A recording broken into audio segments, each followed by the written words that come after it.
রাধা আমাকে বলে, কৃষ্ণ, যদি তুমি জানো যে নিয়তিতে কি আছে তাহলে তাকে বদলে দাও না কেন? মহাদেব আমাকে বলেন যে শ্রীকৃষ্ণ, যদি আপনি এটা জানেন যে সাম্বের নিয়তি এটাই, তাহলে আপনি তাকে বদলানোর চেষ্টা কেন করেন? কেন?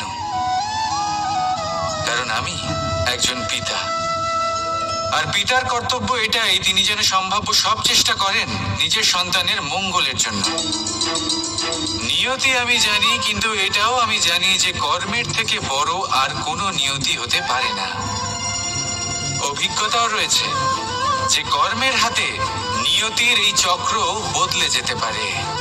তাই জীবনে যদি আপনার কখনো এমন মনে হয় যে এটা তো অসম্ভব, তখনও চেষ্টা করা কখনোই ছাড়বেন না। কে বলতে পারে আপনারই কর্মের কোনো এক বীজ হয়তো নিয়তির চাকায় আটকে গেল, আর নিয়তিকে নিজের পথ পাল্টাতে হলো, ঠিক কিনা?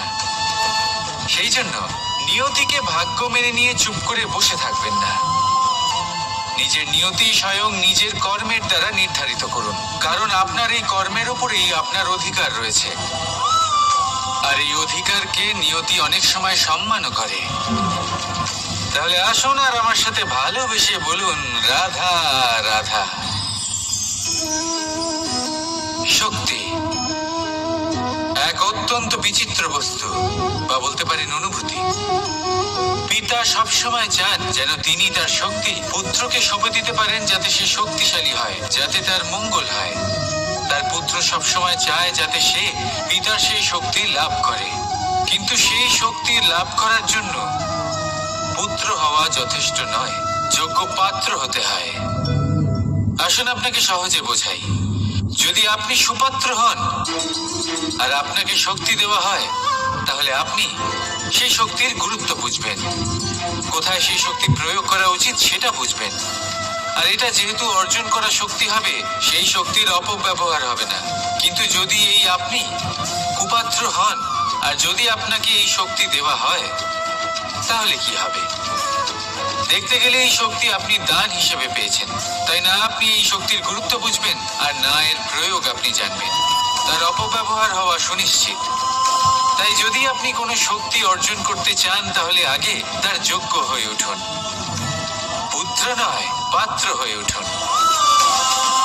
আর আমার সাথে ভালোবেসে বলুন, রাধা রাধা।